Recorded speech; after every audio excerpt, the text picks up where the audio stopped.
I really like your hair. Thank you. I really like yours. Thank you. I've liked yours since Three's Company. That's funny. Okay, we could start with that line.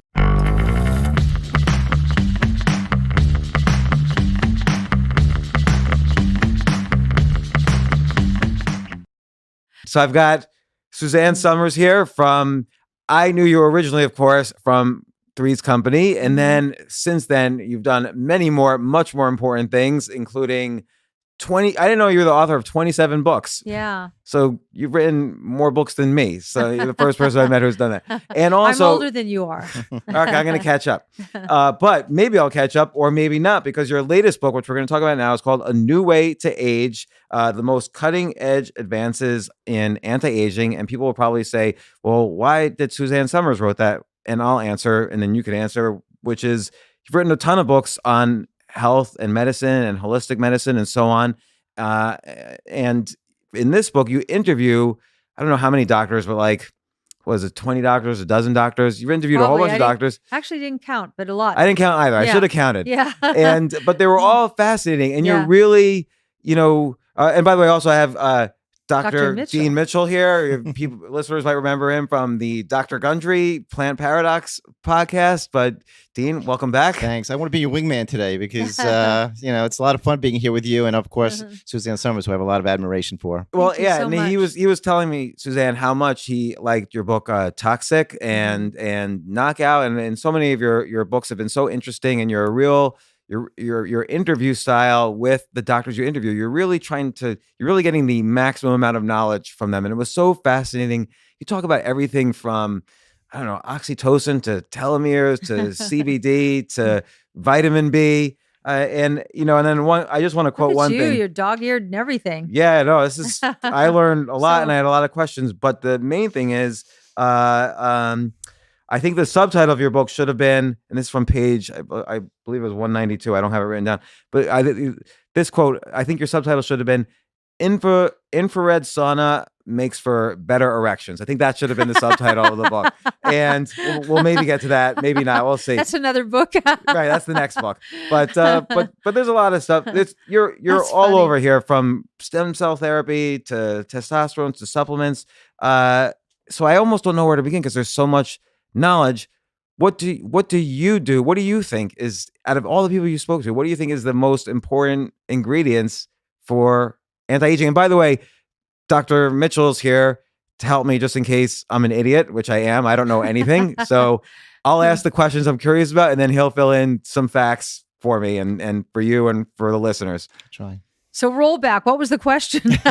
What do you do for anti-aging? You're obsessed with it. You do it. You ask these doctors because you're interested, and aging is. It seems like you think, and I would agree that aging almost should be thought of as a disease rather than a natural thing that happens in our lives, and it's a disease that should be studied, or a condition that should be studied and potentially cured. And so that's the focus of your interviews, it seems. In a way, it is curable. When you look at the present paradigm of aging, it's something none of us want. It's decrepit, it's frail, it's one of the big three: Alzheimer's, heart disease, cancer, and then the eventual end point at the nursing home. And nobody ever thinks that will happen to them. Nobody in a nursing home ever thought they'd end up in a nursing home. What are any of us doing differently than those people? So you have to start thinking about it now, and the earlier the better, to make better choices, because the people in nursing homes today just thought they were doing everything right. They believed that processed food was okay. They believed the allopathic approach to health was okay. And I know that most people are most comfortable with allopathic medicine. What do you mean by allopathic? Allopathic is, doctor, here's my problem, and the doctor says, here's the drug for the problem. And that's what feels safe. And that's what we all grew up on. And then we went to the doctor and they wrote a prescription, and you almost didn't feel like you got your money's worth if you didn't walk out with a prescription.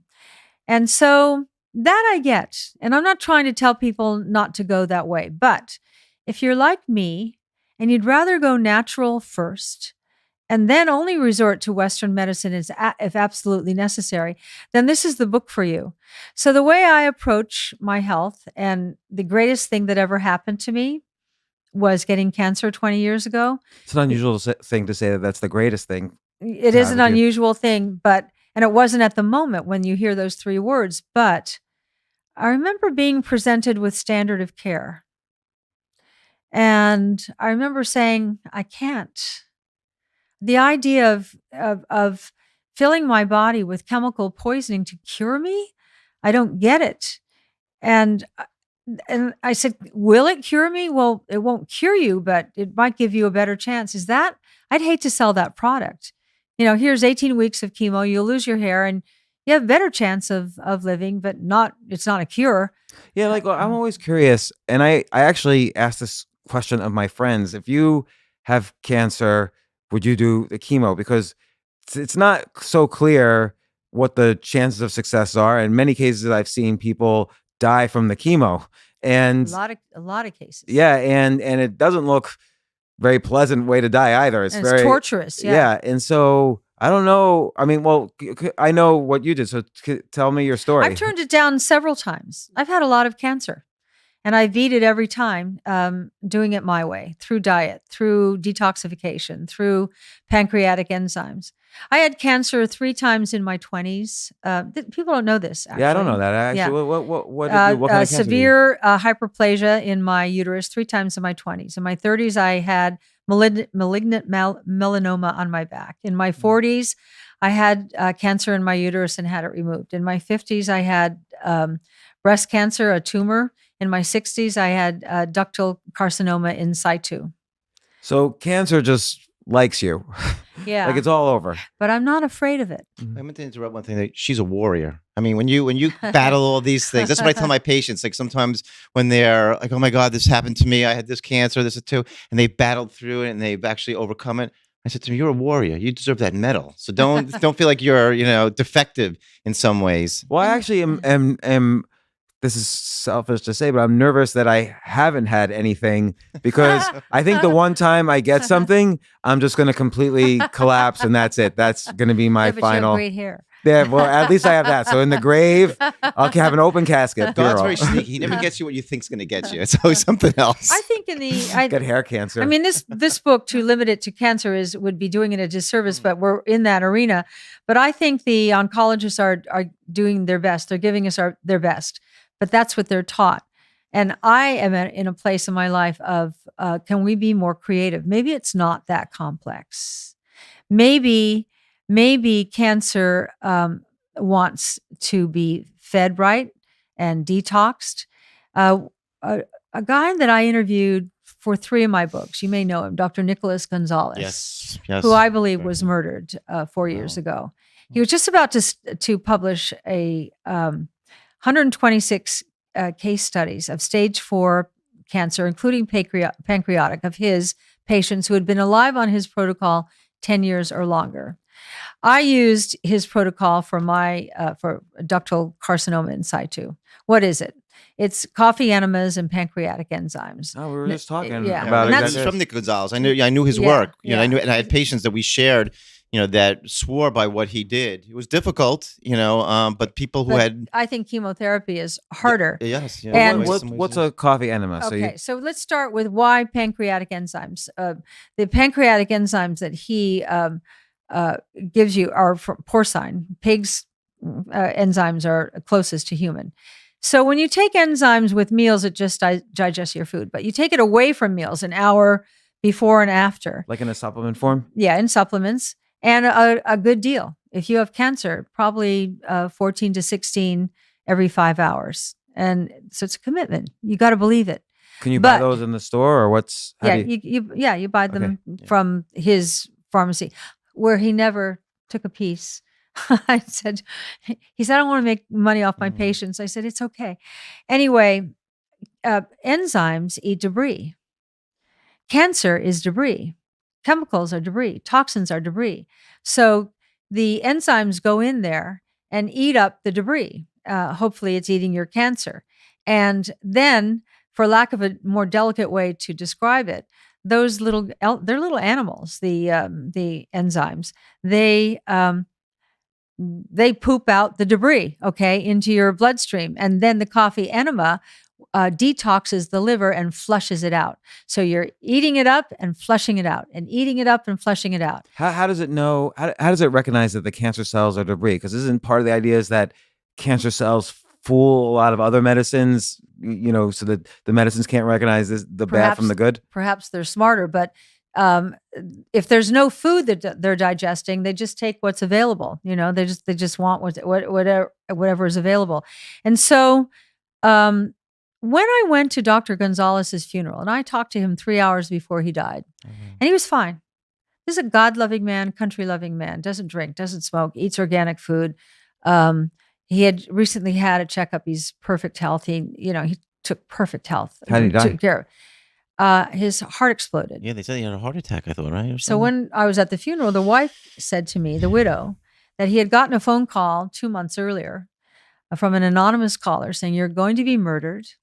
You won't know where it's coming from, and it's going to look like a heart attack." And then she also said to me that Nick should talk to Mike Baker. So the widow said to me, "Do you know Mike Baker?" And I said, "I don't know him, but I know who he is. He used to be with the CIA, and now he runs a security system called Diligence Inc." So I called Mike Baker and I said, "Do you know Dr. Nick Gonzalez?" "No." "Do you know you're mentioned in this anonymous call?" "No." I said, "So you're with the CIA. Does the CIA have a way to induce a heart attack in somebody?" And he paused. He goes, "Yeah, we have a heart attack gun. If I walk down the street and I just bang into you," he said, "you won't see it, you won't feel it, but 5 hours later, your heart will explode." So obviously I want to get to the material in the book, but I also want to hear, why would the CIA be interested in this guy? Not the CIA, someone who got a hold of the technology that the CIA uses, because what would the CIA care for? You can't have a little guy in New York coming up with a cure to cancer, which is a $200 billion a year business. Connect the dots. So when I went to his funeral, and it was upstate New York, in one of those little churches that looked like George Washington went to church there. You know what they look like. It was packed with his patients. There wasn't one person there who looked ill. Not one gaunt face, not one, the eyes sunk, not one gray complexion, not one cane, not one wheelchair. Everybody had vitality and juice. I always talk about energy and vitality as juice. And then the reception after were all the stories of 26 years ago, I was told to get my things in order, and I've been doing Gonzalez all these years. He never said, "I have a cure," but all his patients that I interviewed from my book said, they were cured. So can I ask, let's say it was a different kind of cancer, like lung cancer, Matter. So the same enzymes, Matter. the pancreatic Doesn't enzymes? matter. Doesn't matter if it's whole body, one organ, breast, prostate, doesn't matter. How come someone like Steve Jobs, and I'm not being skeptical, I'm just curious, because obviously now this is going to be the thing I do. You're the last person I speak to about it, then that's the thing I do. So how come Steve Jobs or somebody like that who did try holistic approaches, he ended up going back to, the whole snapper thing? Didn't believe. Maybe it wasn't the right approach. Belief is a huge thing. Belief is powerful. And all these people at Nick Gonzalez's funeral had a total belief in him. I have a total belief in him. So I'm more apt to be able to tackle cancer in me than someone who doesn't believe. I think belief is that powerful. So the book is not about cancer, but it's about other ways. Because I know most people are most comfortable going allopathic. Like I said, here's the problem, doctor, here's the drug for the problem. I prefer first to try natural any way I can. And then if absolutely necessary, I go allopathic or Western. And I've been using, so when I had cancer, I just didn't want it. When I was presented with it, I have to say that took some courage, because I had to watch Dan Rather on CBS say, "Is she risking her life?" I was on the cover of People magazine. "Is she risking her life?" Larry King with Andrew Weil. "Is she risking her life?" And I'm hearing from everybody. Everybody's looking at me with that. "What are you, crazy? What are you doing?" Is it any crazier to change the way you eat and take food seriously? Food is fuel. Imagine this is a Maserati, putting the most powerful food in this great machine that we have. So I ate only, and I do eat only organic food. If you can pick it, pluck it, milk it, or shoot it, you can eat it. And if it's organic, food, thoughts, sleep. I know it sounds too simple, but maybe that's what I said a little while ago. Maybe they're making it more complicated than it is. No, I mean, and we were just talking about this too, that we were talking about, I've had over 500 episodes of this podcast. Many of them have been with health practitioners. And the one, everybody could argue about every single diet, Right. but the one or two things they agree on is low sugar, low processed food, good sleep, and some exercise. But James, you know what Suzanne's been a little bit too humble in this situation, because I've been in practice 30 years. And I remember even as a young doctor 25 years ago too, when she was coming out with her books and doing her things. And today, a lot of these things are commonplace now. And people, I mean, so many of my patients, they're so interested in eating healthy. You know, the things that she brought out 25, 30 years ago were bold. And especially to come out from a non-medical professional, even more bold. And I think what she was sort of even tying into, and you're up against the pharmaceutical industry. They would much more prefer to have a drug where you have to pay $1,000 a month to get injected than to eat more natural foods or do certain things. So, you know, I think what she did, and she's being a little bit humble about it, was tremendous, and especially in the time when she did it. And now I think she deserves the credit of being, you know, like a senior, as we would call it, a senior holistic professional. I don't think she wants to be called senior. Not senior. I know, I'm actually okay with it. Yeah. In authority. It didn't help that I was playing the dumbest woman in America. That was the hard part. Yeah, right. That's right. I was such a transition to make to come over if going, you were a medical "Hi." reporter, that's right. But you were a sex symbol. You were a TV star. Right. But at the same time, also, you used it appropriately because, you know, again, you got that attention.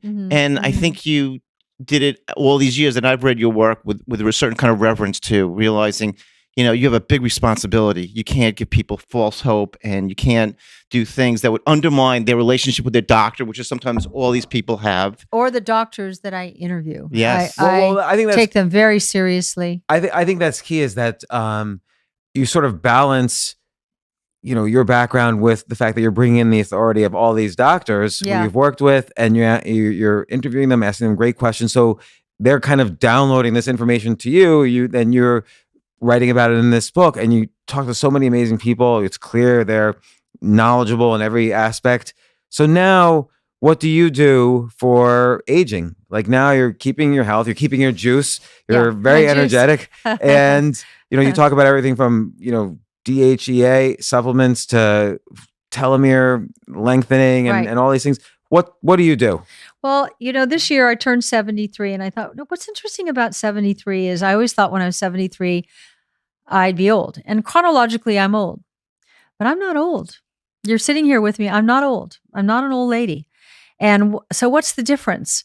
I have embraced my age. I'm not all pilled up, so that I have my acquired wisdom, so I can perform I'm a matriarch, and that sounds like some old-fashioned thing, but wisdom is the one thing that no young person can buy or have.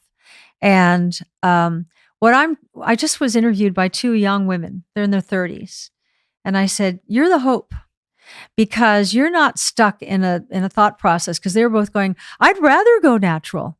I go, so take that, and don't go to the doctor like a child. Go to the doctor informed. You're the contractor.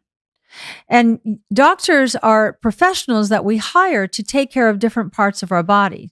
But you can't hire the right subcontractors 100%. If you don't know your job, and your job is the contractor. You have to listen to the language of the body. Like when you are in hormonal decline, it's such a language.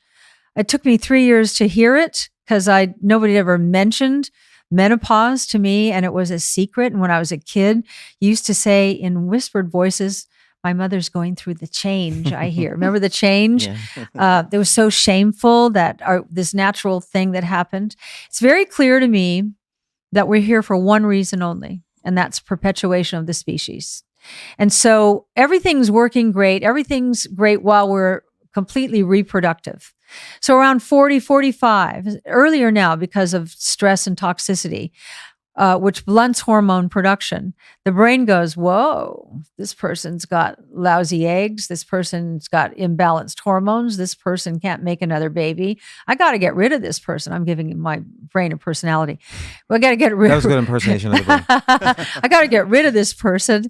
Well, if you notice, we get our cancers at the end of our reproductive years. That's when I got mine, because the brain wants me out of here, make room for the new young reproductive ones, because it's perpetuation of the species. So now we got this dilemma because we have figured out how to extend life. We're living longer. We're going to live to 80, 90, and 100 now. I fully plan to live into my hundreds, but with no quality of life. And so what I started writing about, and I appreciate your compliments, I started writing about quality of life. If I'm going to be alive, I want to be alive while I'm alive. What's alive? I want to have a sex drive. I want to have nice, shiny hair. I don't want to have unexplained weight gain. I don't want to have insomnia. I don't want to have night sweats. I don't want to have hot flashes. I don't want to be forgetful. And so how do I rectify all of that? Lab work, blood, urine testing is the best, much better than saliva or blood testing to be accurate with determining your hormone levels. But and to be clear, you list exactly All of it. what blood work, what urine testing, and so on, what to check for, and everything in the back of your book. Yeah, yeah. So that you're not going to read this book and go, "Well, I'd like it, but I don't know where to get it." The book will tell you everything. The back of the book is as important as any other part of the book in this, and so you are able to test to determine your deficiencies. And then when that number comes back, you have a qualified doctor like Dr. Mitchell and other doctors that are in this book who understand you need some of this and you need some of that. We women drain out of progesterone as a general rule first. Who cares? Well, estrogen is carcinogenic. Progesterone is anti-carcinogenic. So nature devised us so that we make estrogen every day of the month. And then 15 days of the month, we make progesterone. So just when our estrogen reaches a peak, which happens to coincide with the full moon, by the way, on the 12th day of every month, we women make the most estrogen we're going to make all month. What's interesting about that, in paleo times, when there was no light, we could make love by the light of the moon. And guess what? On the 12th day, the light of the moon, we are horniest and most fertile. And this is perpetuation of the species. And then the next day, the estrogen drops and the progesterone comes in, and nature had it all figured out. Okay, you're horny as hell today. We're going to make a baby. If you did or didn't, that's good. But today the progesterone comes in and saves the day. So now you're not going to get cancer, and we'll start this whole thing over again for next month. And that's how it worked. And so that's how I take my hormones. I take my hormones in a cycle. My estrogen, first 3 days, the lowest amount. The next 3 days, it rises in increments. And by the 12th day, I make the most estrogen, because I'm rubbing it in, that I make all month. And I'm very horny on the 12th day. Don't come around on the full moon. You can think of me every time You there's sound a Good full Morning moon. America, right? Yeah. That you have sex twice a day. So congratulations, Alan. Congratulations over there. So when you see a full moon, you can say Suzanne's really horny tonight. And then tomorrow, the progesterone comes in. But isn't it I'm nice? never going to look at a full moon the same way again. Yeah, I hope not. Isn't it nice to understand this, that we cycle?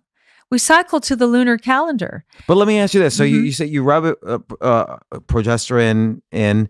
Does that, this is what I traditional doctors, because I've asked them about supplements and hormones and all this kind of stuff. They say everything from supplements just absolutely don't work because it'll never get in the bloodstream, or they'll say things like, let's say testosterone replacement doesn't work because then your body will think it no longer needs to produce testosterone. So you'll quickly, take a dive on your body producing testosterone naturally. Like what's the story as far as you know? With all due respect, they're wrong. Okay. It's not complex. And, for instance, you men, with your testosterone. And this is backed up by Dr. Abraham Morgentaler in this book. He's on the faculty at Harvard. He's their chief urologist. He called me, now it's been about 4 years. He said, I got something I think will interest you. I said, what? He goes, I just completed a small but very significant study. Men came into my office. It didn't matter how high their PSA was. It didn't matter if they had cancer or what stage cancer they had. He said, in every single case, when I gave them testosterone as the antidote, their prostates returned to normal size and the PSA went down. And the way he described it to me, and I'm not a doctor, that your prostate, I love talking about, here's your prostate. And it's like a woman's breast. You're like femsplaining to too many.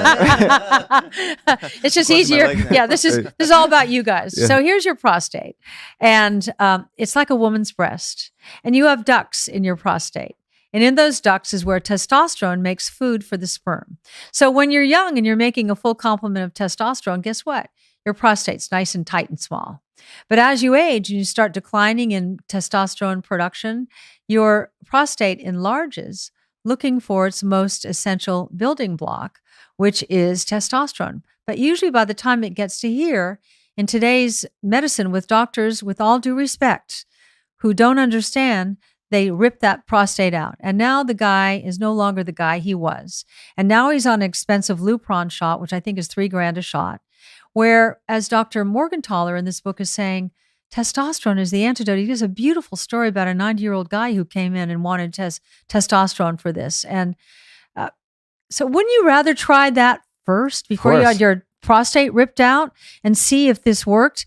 And so my whole thing with natural... But should you wait until things are at that level, or should you start earlier? No. Understand that testosterone is your friend. You know, my husband is 10 years older than I am. He doesn't absorb testosterone cream, so we give him a shot every Tuesday. He's got a little bit of, not much, just a little bit of fat right up above his hip here, and I, hold it together and stick the shot in. And what I like about, well, first of all, don't call us on Wednesday. But what I like or the about 12th day. Yeah, so many restrictions with or the full moon, yeah, right. I got a lot of parameters, but he works out with weights, and because he's on testosterone, he's buff. He's like solid. He's 83, and it's like he's built. He's my act. I put him on Facebook Live. I do 2 Facebook Live shows a week. And I was selling our organic sea salt sugar scrub. And so I laid him on the massage table in his camouflage underpants, which looked really good on him. And I was massaging his back to exfoliate. But really what the women were noticing and saying is, wow, he's in good shape. And wow, his skin looks so smooth. And wow, he's very muscular. This is an 83-year-old guy who doesn't take drugs unless absolutely necessary, who juices up on testosterone exactly in his exact deficiencies according to lab work once a week. He takes DHEA. And just supplements. Supplements. DHA. And that works. It gets absorbed into the... Yeah. He takes cortisol, hydrocortisone in capsule form. He takes thyroid, 1.5 grams every day. This is all from lab HGH? work. Then HGH, I interviewed Dr. Terry Hertog in this book. He's from Belgium. He's an interesting endocrinologist over there. And he's the reason that thyroid is legal in Europe, and because it was illegal, natural thyroid. You could buy the drug thyroid, but you couldn't buy the natural. So he suggests in this book 2 things that I thought were very interesting. Targeted peptide treatment, like what part of your body do you want juice up in your body? What's not working at optimum? Each section of your body has peptides that are specific to it. Even your brain? Yeah, even the brain. And also sex. There's a peptide shot for sex called PT, as in peptide 141. That works on the brain, the part of the brain that stimulates sexual signals. I can't take it very much because I'm on full hormone replacement. So when I take it maybe once a month, it's almost too much for me. But how about for a female who is having trouble having any sexual feelings at all? How nice to be able to rev start that. But back to Alan and his muscles. Testosterone, it feeds his brain, feeds his muscles, smooths out his skin, gives him vitality, energy, and the rest of the hormones he takes. And for me, I'm like, I don't make any hormones. At 73, I don't make any. That's why 73 is usually old. I take estrogen every day of the month, progesterone 15 days of the month, thyroid every day of the month, human growth hormone every day of the month, cortisol replacement. Did I say DHEA? Do you take NAD plus boosters? Yeah, I wanted to talk about NAD. I think NAD.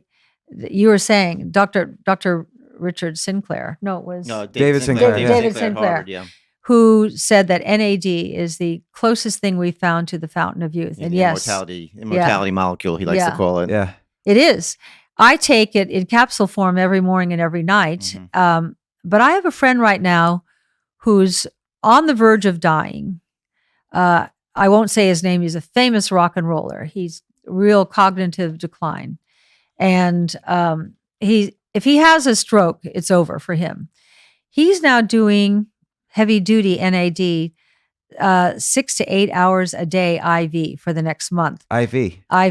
And I've heard about he's the first one I've heard about doing this, but I thought, if I thought I'm that close to a stroke, even though 6 hours a day of IV, it's no different than people who go chemo for hours. Or binge watch Game of Thrones.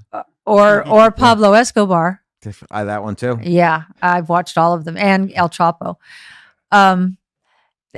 This is a new place that we're in, and it's really exciting that we can take control of our body, that we can replace what we've lost in the aging process, including nutrients and minerals, and we can determine if we're absorbing our minerals.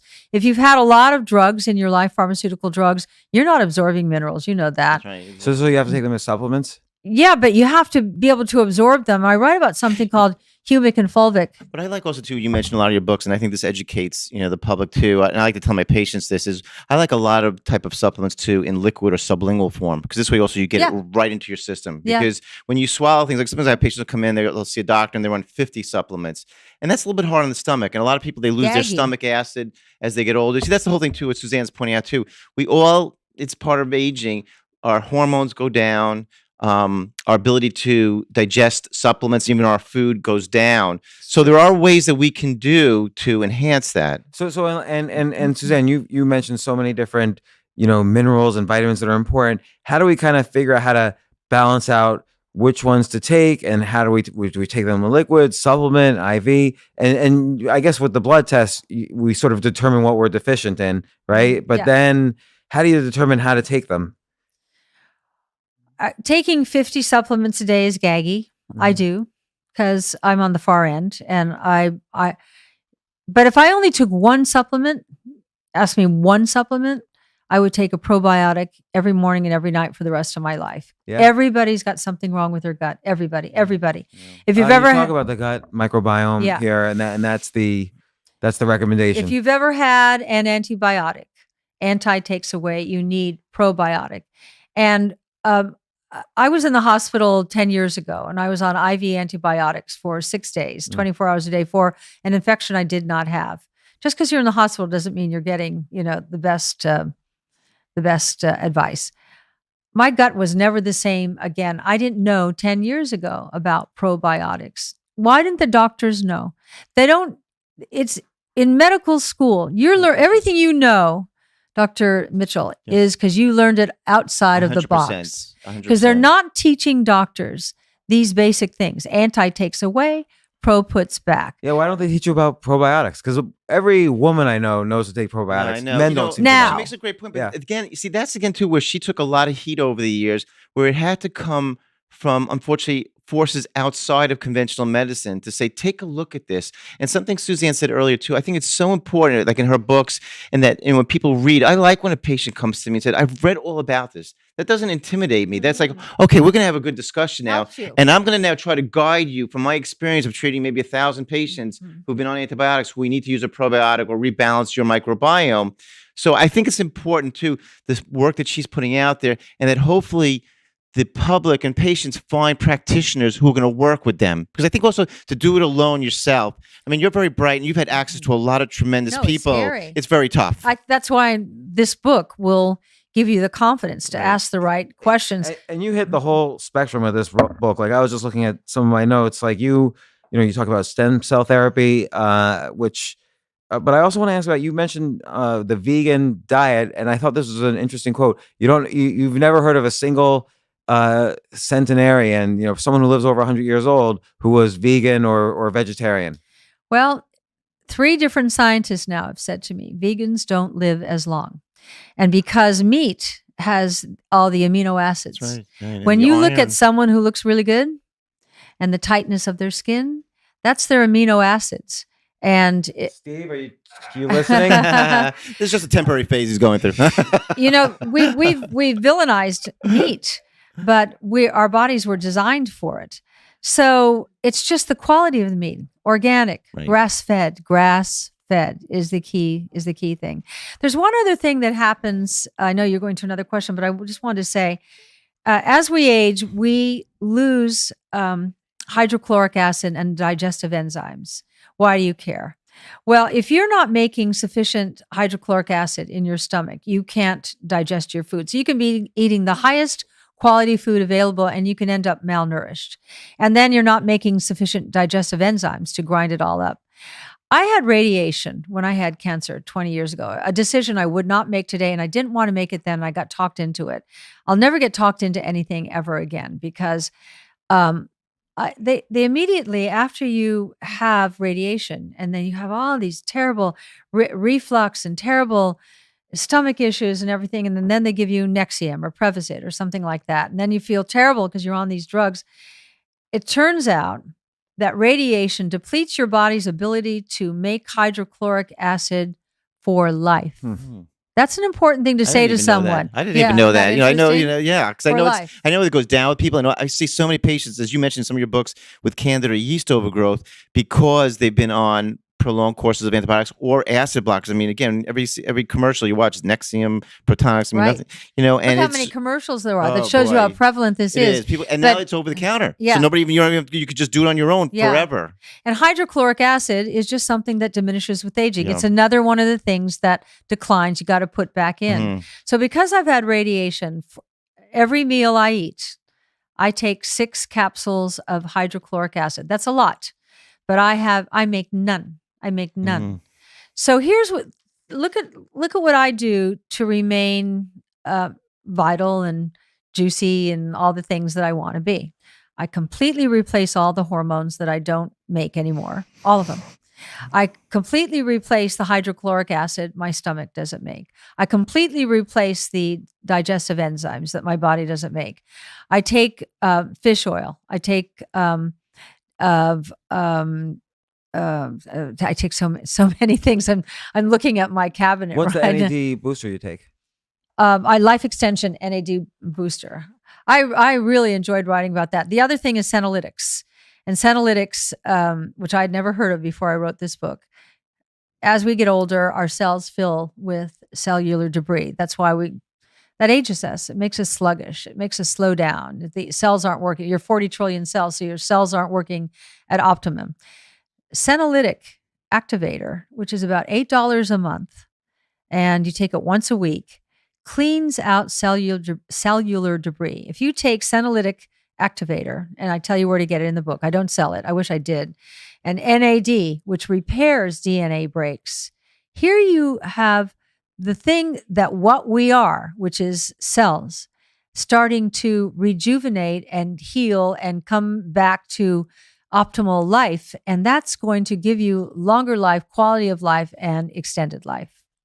Wow. So I have to say, so people and Al, can you?